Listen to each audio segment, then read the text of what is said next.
Hello friends, welcome back to my channel. আশা করি সবাই ভালো আছো, আমিও ভালো আছি। তো আজকে থেকে রুটিনটা একটু চেঞ্জ হবে। মানে এতদিন আমি তোমাদের আগের ভিডিওগুলো দিয়ে আসছিলাম, মানে একদিন পর ভিডিও পেতে, আগের দিন ভিডিও করে রাখতাম, পরদিন পেতে। এখন থেকে আর মনে হয় না সেটা আমি করতে পারবো। কেন বলো তো? কারণ আমার রুটিন চেঞ্জ হয়ে গেছে। এখন আমার ভোর 5টায় উঠতে হয়, উঠে সব কাজকর্ম করতে হয়। মানে যেটা আমি সকাল 8টায় শুরু করতাম, এখন সেটা আমার 5টায় শুরু করতে হচ্ছে, ঠিক আছে?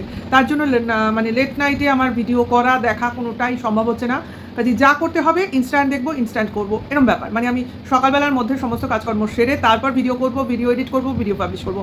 মানে ইনস্ট্যান্ট করতে হবে। এখন থেকে আবার রুটিনটা একটু চেঞ্জ হবে। তো আজকের ভিডিও বেচুর একটা ভিডিও এসেছে, সেই ভিডিওটা এবং গতকালকের ভিডিওটা দুটো নিয়ে আজকের আমি এখনকার ভিডিওটা করছি, ঠিক আছে? সবার আগে ক্লিয়ার করে দিই যে বেচুর প্রথম যে মন্তব্যটা আমার কানে লেগেছে সেটা হলো বেচু নাকি গাড্ডায় পড়েছিল। তো গাড্ডায় পড়েছিল, গাড্ডায় মানুষ পড়ে থাকলে আমরা জানি যে তার অবস্থা বাত্তার হয়, অর্থাৎ সে কোনো উন্নতি করতে পারে না, সে তার কোনো ভবিষ্যৎ থাকে না, তার কোনো ব্যাংক ব্যালেন্স থাকে না। তাহলে বেচু গাড্ডায় পড়ে থাকা অবস্থায় কি করে এই প্রপার্টি তৈরি করলো বা এই প্রপার্টি তৈরি করার জন্য নিজেকে প্রস্তুত করতে পারলো, তাই না? কাজে প্রথমে যে গাড্ডায় ছিল সেটা আমরা বিশ্বাস করছি না। দেন বললো সে নাকি গাড্ডা থেকে পুকুরে পড়েছে। পুকুর কেন? পুকুরে পড়লে তো বেচুর জল খাবার কোনো কথা নয়। পুকুর তো ভালো জিনিস, যে পুকুর বেচু এখন খনন করতে চলেছে। তার মানে পুকুর জিনিসটা কিন্তু যে কোনো গ্রামের মানুষের পক্ষেই উপকারী জিনিস। অর্থাৎ সেখানে তারা স্নান করে, সেখানে তারা চাষ করে, সেখানে হচ্ছে গিয়ে পুকুরকে রুজি রোজগার হিসেবেও ব্যবহার করতে পারে, ঠিক আছে? সেখানে পুকুরে পড়ে গাড্ডায় পড়ে যাওয়ার উদাহরণটা ঠিক মাথায় এলো না।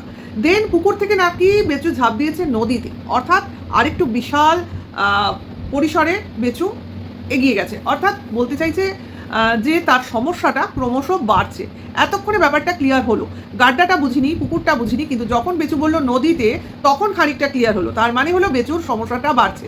প্রথমে সমস্যাটা গাড্ডার মতো ছিল, তারপর পুকুরের মতো হয়েছে, তারপর নদীর আকার নিয়েছে, দেন সেটা সমুদ্রের আকারে পরিবর্তিত হয়েছে। অর্থাৎ যেটার কোনো সীমা পরিসীমা নেই। এটার থেকে আমি এইটাই মানে অনুধাবন করতে পেরেছি।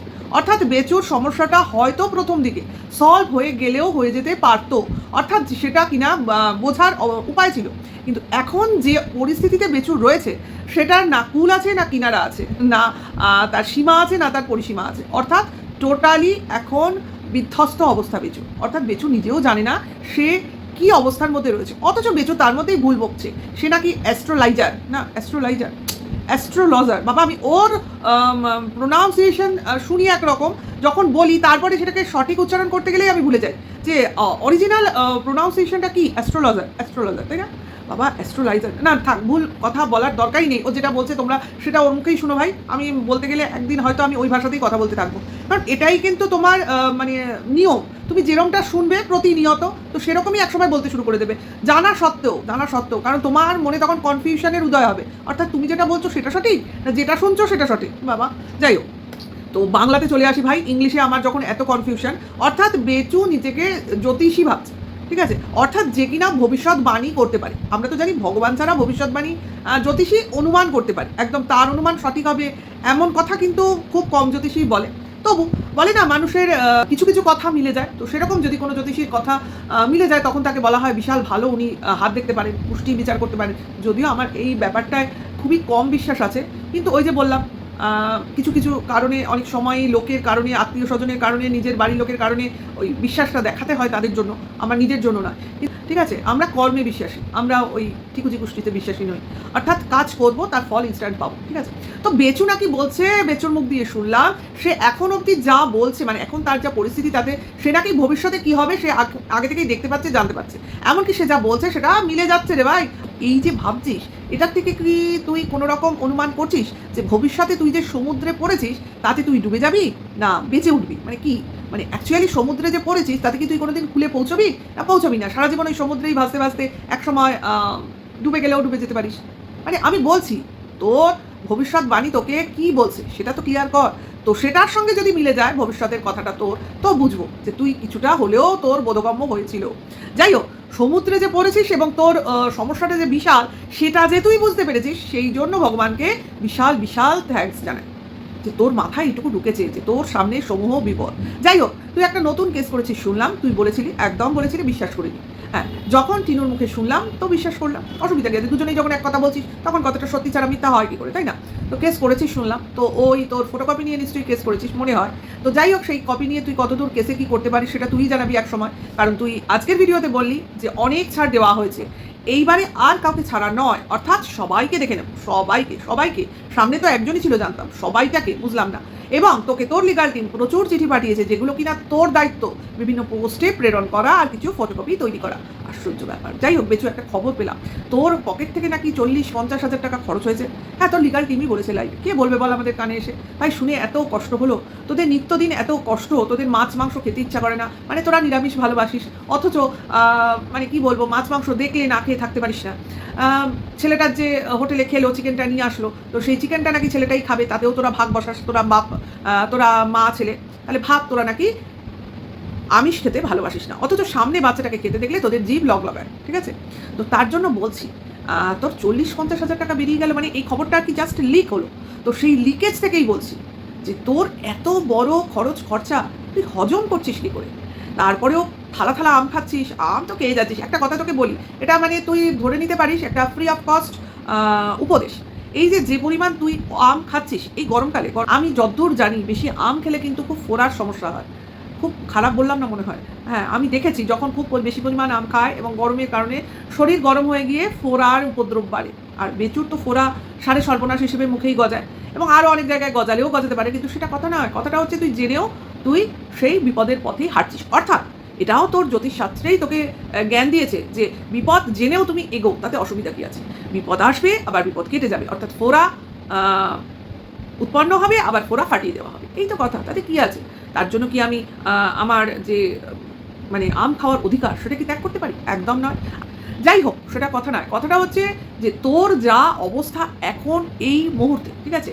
অর্থাৎ তুই হলি একটা মাঝখানে কোনো বস্তু, যাকে ধরে দুই পক্ষ টানাটানি করছে, আয় আমার পক্ষে আয়, আয় আমার পক্ষে আয়, ঠিক আছে? এরকম একটা ব্যাপার চলছে।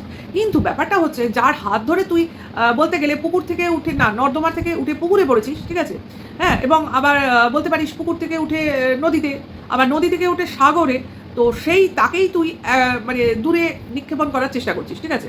প্লাস তাকে প্রেরণ করে এটুকু তুই বুঝেছিস, যার হাতে এখন তুই পড়েছিস সেখান থেকে তুই বেরোতে পারবি না। আর বেরোলে তোর যে কী হাল হবে সে তো আরেকজনকে দেখে তোর এখন বোধগম্য হচ্ছে। কারণ ওই যে কেস কেস তোকে করতেই হবে, তার জন্য তোকে আবার একটা নতুন কেস করতে হলো। অর্থাৎ সমুদ্রে বারবার ঢেউ আসতেই থাকবে, এবং সেই ঢেউয়ের ধাক্কায় তুই কুপকাত হবি। অর্থাৎ তোর এখন অর্থদণ্ড দিতে হবে। ওই 40-50 শুধু মুখ থেকে বেরিয়েছে, আর কত কত জিনিস যেগুলো সামনে এলো না, সেটা এখন আমাদের দেখার জন্য ওয়েট করতে হবে। অর্থাৎ সব খবর সামনে বেরোবে। তবে এইটা আশা করিনি যে 144 ধারা ওই কিমার জন্য তোর বাড়িতে জারি করা হয়েছে। এই খবরটা খুব মানে আমাদের হিলিয়ে দিল। অর্থাৎ তুই কিন্তু এবং তোর লিগাল টিম জোর গলায় এতদিন বলে এসেছিস যাতে বাচ্চার মা বাচ্চার সঙ্গে দেখা না করতে পারে, যাতে এই বাড়ির চারপাশে না আসতে পারে, সেই কারণে নাকি ওই ধারাটা ধার্য করা হয়েছে। যদিও ওসব ধার্য করা যায় কিনা এখনও আমাদের যথেষ্ট সন্দেহ আছে। যাই হোক, বলছিস যখন, সে বলার থেকেই আমাদের বলা, তো সেটা নাকি তোর ওই কিমার জন্য করে রেখেছিস তোরা, যে কিমা নাকি তোর বাড়িতে এসেছিল তোরই কোনো বান্ধবীর খোঁজ করতে। বাবা, তোদের তলে তলে কত কি চলে।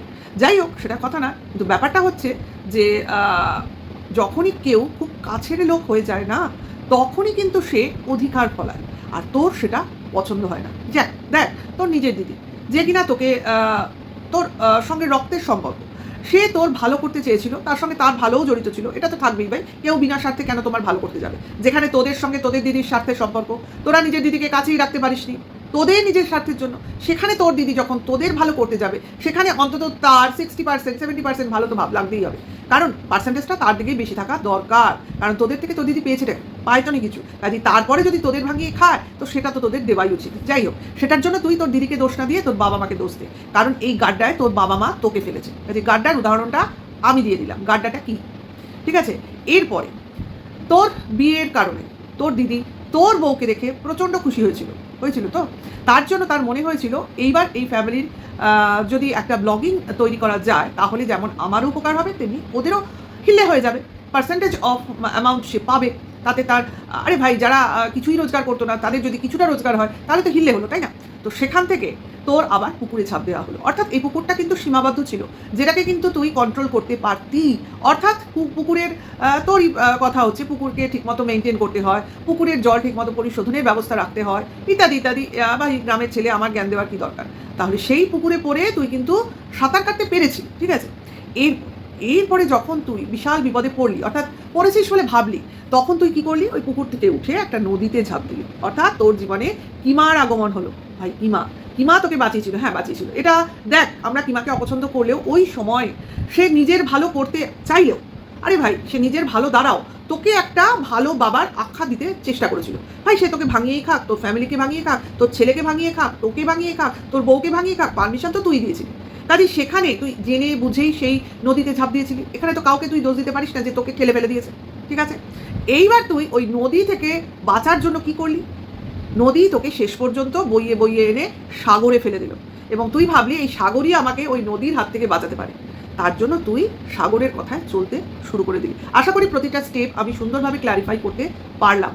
তারপরে তুই সাগরের কথা অনুযায়ী এখন বিভিন্ন স্টেপ নিতে থাকবি, অর্থদণ্ড দিবি, এবং তোকে দৌড় করাবে তোর সাগরই। অর্থাৎ তোকে এখন ঢেউয়ের ঘায়ে একবার এদিক যেতে হবে, অর্থাৎ জেরক্স করতে হবে, আবার ওদিকে যেতে হবে, চিঠি পোস্ট করতে হবে, আবার আরেক জায়গায় দৌড়তে হতে পারে, বিভিন্ন কোর্ট কাছারি। আরে ভাই, কাউকে দৌড় করালে নিজেকেও তো দৌড় করাতে হবে, অর্থাৎ কেসটা তোর পক্ষ থেকে হচ্ছে।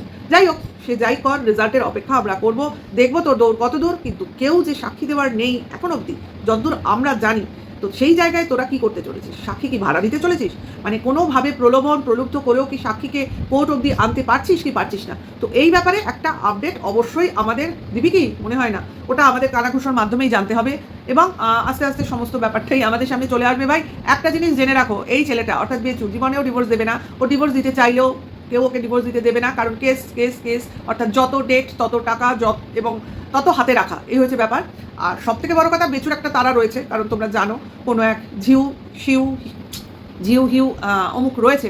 ভাই, সে তারও একটা অমুক টান রয়েছে। তো তার জন্যই মাঝে মাঝে বেচু বিশাল মানে নিজেকে অস্থির মনে করে যে কি করব, কি হবে ভবিষ্যতে, আর কত ভুগতে হবে, আর কত দিন, এই জিনিসগুলো মনের মধ্যে চলে।